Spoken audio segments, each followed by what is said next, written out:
আমি কয়েকদিন ১৯ তারিখ থেকে বেশ কিছুদিন বিদেশে ছিলাম আমার নিজের চিকিৎসায়। তো আমি সোশ্যাল মিডিয়ায় দেখেছিলাম।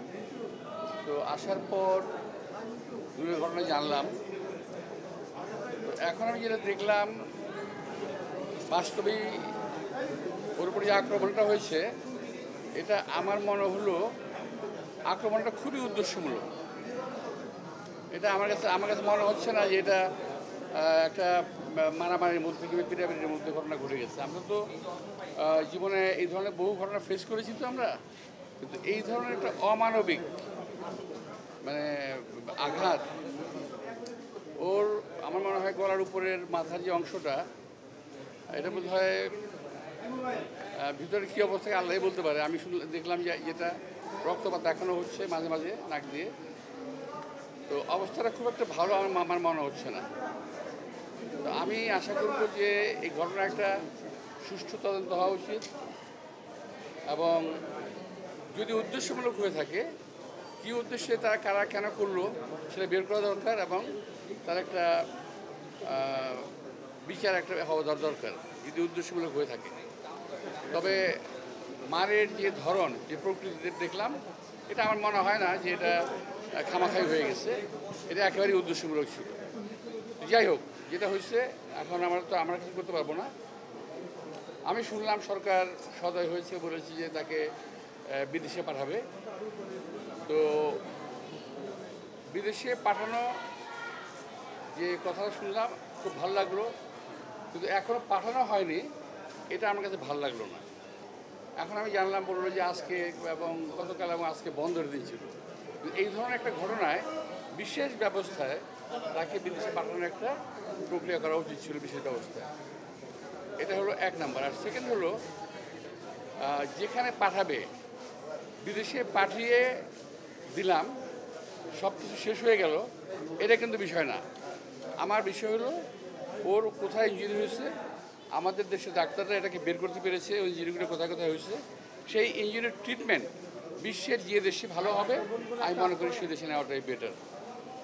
ইতিপূর্বে আমাদের এক সময় রাশেদ খান মেনন, আসম আব্দুর রব, তাদেরকে বিদেশে পাঠানো হয়েছিল প্রক্রিয়া অনুযায়ী, এবং বের করা হয়েছিল কোন জায়গায় আঘাতপ্রাপ্ত এবং কোথায় ট্রিটমেন্ট ভালো হবে।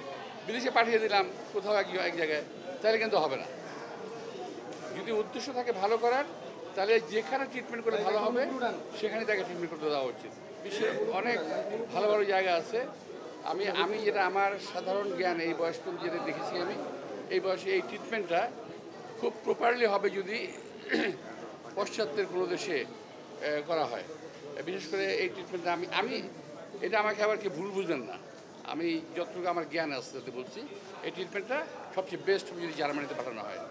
ওই সিঙ্গাপুর, ব্যাংককে এই সমস্ত ট্রিটমেন্ট আমি মনে করছি না খুব একটা ভালো হবে। বিকজ আমি সিঙ্গাপুরের পেশেন্ট, সিঙ্গাপুরে আমি ট্রিটমেন্ট করি, ব্যাংককে আমি ট্রিটমেন্ট করি, দেখেছি আমি। তো যাই হোক, সরকার ভালো বুঝবে। আমি এটা আমার অ্যাডভাইস করলাম যে সরকার এটা ভালো বুঝবে, এবং যেটাই করুক তাড়াতাড়ি করা উচিত। দিন যাবে, ক্ষতি হবে। ওই যে পরিমাণ অ্যান্টিবায়োটিক পাচ্ছে এখন, এই অ্যান্টিবায়োটিক তার শরীরে বেশি দিন নিতে পারবে না। এটা আমার সামনে ডাক্তাররা আছে, আমি ওদের খারাপ করেছি, তারা কথা বলেছে।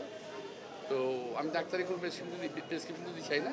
আমি চাই উনি ভালো হোক, আল্লাহ তাকে সুস্থ করে তুলুন, এবং দেশের কাজে লাগবে। আমাদের দেশের জন্য অনেক কাজ সে করেছে। তো ও আবার আমাদের মাঝে সুন্দরভাবে ফিরে আসুক। তো এই জন্য সরকারকে আমি অনুরোধ জানাবো, যেখানেই হোক ট্রিটমেন্ট করার জন্য তাকে একটা ভালো জায়গায় এবং ভালো তত্ত্বাবধানে, দয়া করে পাঠিয়ে দিয়ে ক্ষান্ত হবেন না, এবং ভালো একটা তত্ত্বাবধানে যে তাকে যেন রাখা হয়। সবাইকে ধন্যবাদ। আব্বাস ভাই, নূরের উপর হামলা হয়েছে, এরপর বেশিরভাগ বিরোধী আন্দোলনে সক্রিয় থাকা শীর্ষ নেতাদের উপর একের পর এক হামলা হচ্ছে, এইটাকে কীভাবে দেখছেন? এই কথাটা আমি কিছুদিন আগে শুনেছিলাম যে টার্গেট করে কিছু লোককে হামলা করা হবে। এটা বেশ কিছু মাসখানেক আগে শুনেছিলাম আমি। তো এটা শোনা কথা।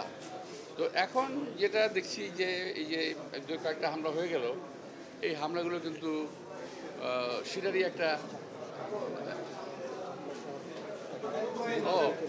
লুৎফর সাহেবকে মারা হয়েছে, জাকপা সব মারা হয়েছে, আমি তার তীব্র নিন্দা করছি।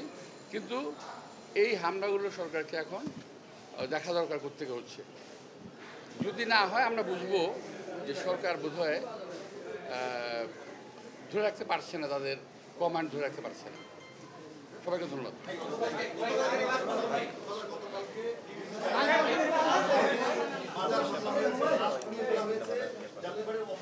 আচ্ছা, আমি আপনার বলি, আমি শোনেন, এটা ওই সাবজেক্ট না, আমি নূরকে দেখতে আসছি, এটা সাবজেক্ট।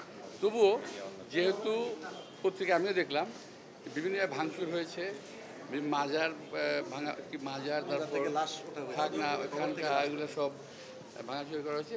এগুলো আসলে বিচ্ছিন্ন কিছু না। নির্বাচনটা সামনে রেখে এই ধরনের আরও অনেক কিছু সামনে আপনারা দেখতে পাবেন, যাতে নির্বাচনটা না হয়। একটা শ্রেণীর লোক চাচ্ছে যাতে নির্বাচন না হয়।